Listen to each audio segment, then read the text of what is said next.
Clinical Chemistry Analyzer adalah alat pemeriksaan kimia klinik yang mencakup pemeriksaan dalam darah, cairan tubuh, dan urin. Clinical Chemical Analyzer ini termasuk alat autoanalyzer yang digunakan untuk analisis laboratorium rutin dalam bidang medis.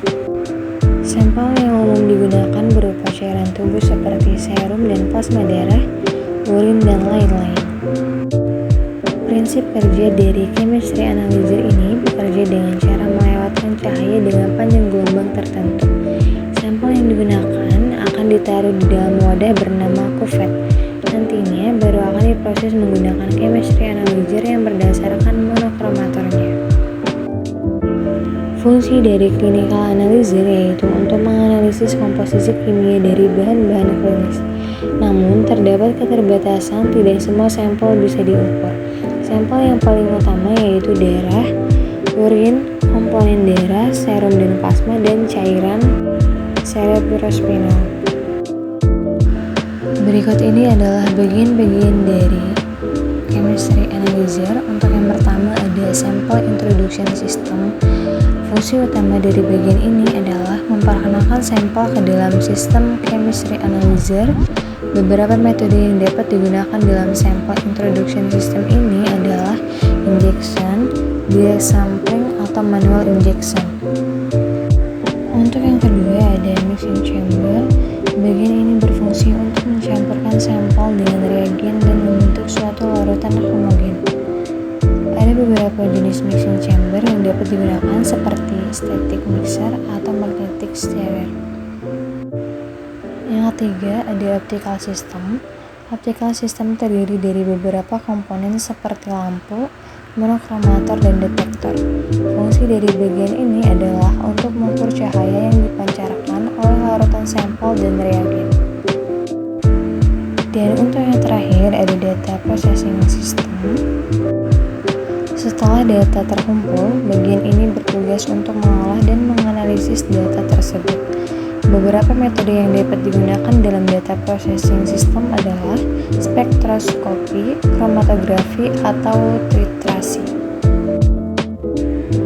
Berikut ini adalah komponen dalam clinical chemistry analyzer. Untuk cara menggunakan, pertama-tama pastikan sudah menggunakan APD atau alat pelindung diri.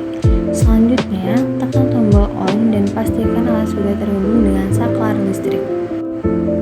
Setelah dinyalakan, akan muncul tulisan startup pada layar display chemistry analyzer tersebut. Lalu tunggu sekitar 15 menit. Setelah alat sudah ready, maka akan ada beberapa parameter dalam display. Di tahap ini, kalian tinggal memenuhi parameter uji apa yang hendak kalian lakukan. Untuk ini, tentu akan disesuaikan dengan sampel yang ada. Selain itu, masukkan reagen dan juga serum darah, maka lanjutkan dengan proses inkubasi. Jika sudah, sampel tersebut bisa dilakukan running, kemudian tunggu beberapa menit untuk melihat hasilnya. Maka, hasil pemeriksaan akan ditampilkan pada layar tersebut dalam bentuk nilai absorbansi dan juga parameter hasil pemeriksaan darah. Selanjutnya, ada kelebihan dan kekurangan. Kelebihan dari alat ini dapat melakukan pemeriksaan dengan jumlah yang banyak. Chemistry analyzer merupakan alat dengan waktu pengujian yang tergolong cepat dibandingkan dengan proses manual. Bisa dibilang multifungsi karena dapat melakukan pemeriksaan berbagai penyakit, mulai dari cek kadar kolesterol, cek kesehatan hati, jantung, pankreas, hingga yang lainnya. Chemistry analyzer juga sudah dipercaya sejak dulu oleh berbagai para dokter dan peneliti, baik di klinik maupun rumah sakit, sehingga akan dengan mudah menemukan pemeriksaan ini di instansi tersebut. Untuk kekurangan dari alat ini yaitu harga yang mahal, perlu keterampilan, dan beberapa jenis alatnya hanya dikhususkan untuk sampel tertentu.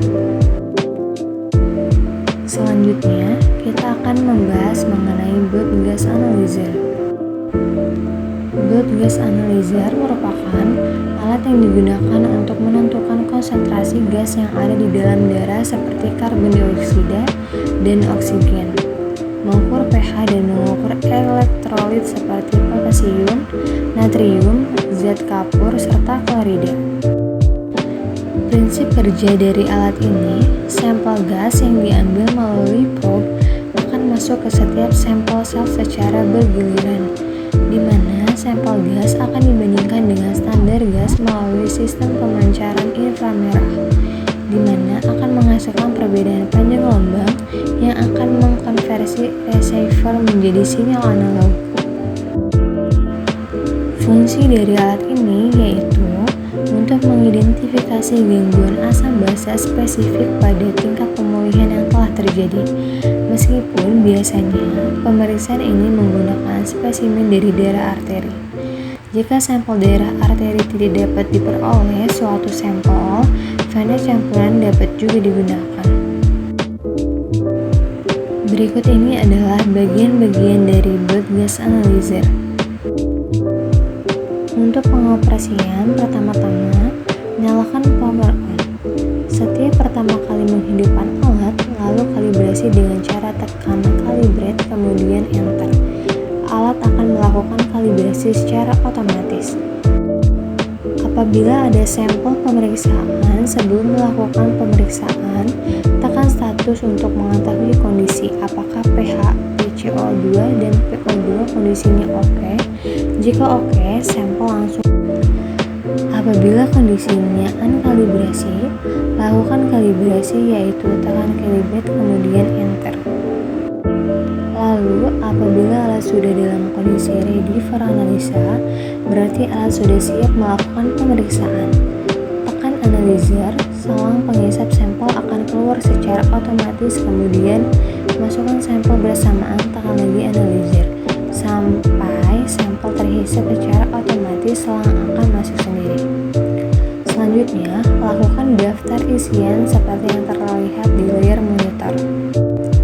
Sampel IDHB, suhu badan, jenis sampel, arteri, 1 vena, 2 kapiler. F102, volume oksigen yang direlasi dengan persen lihat daftar, kemudian clear 2 kali. Alat akan menghitung secara otomatis dalam waktu yang relatif cepat, hasil akan keluar melalui printer. Selanjutnya ada cara perawatan dan cara kalibrasi. Yang pertama, untuk cara perawatan, hisapkan protein removing layaknya sampel, lakukan berulang langkah. Untuk cara kalibrasi, setiap akan digunakan tekan CAL1, tekan CAL2, alat dalam keadaan kondisi ready. Ada kelebihan dan kekurangan pada alat ini. Untuk kelebihan yang pertama, kalibrasi secara otomatis setelah pemeriksaan sampel, hasilnya cepat, akurat, fleksibel karena sampel wadah dapat disesuaikan dengan kondisi, mencakup elektrolit, hematokrit, dan gas darah. Hasil pemeriksaan sudah diklasifikasikan dalam keadaan normal atau tidak sehingga memudahkan dalam penarikan kesimpulan. Untuk kekurangan pada alat ini yaitu harganya yang mahal, penggunaannya harus terus-menerus, dan perawatan harus rutin dilakukan. Selanjutnya ada troubleshooting pada alat ini. Yang pertama, NaCa-KCl overflow solusi. Bersihkan aspirasi sistem atau terjadi sumbatan, lakukan penggantian inner solution ion elektroda. Yang kedua, pipet tidak menghisap atau no sample. Bongkar dan bersihkan sistem aspirasi ini bila terjadi sumbatan. Untuk yang terakhir, bila nilai tidak sesuai atau terlalu tinggi atau rendah, solusinya yaitu lakukan kalibrasi ulang dan baca sampel calibration solution.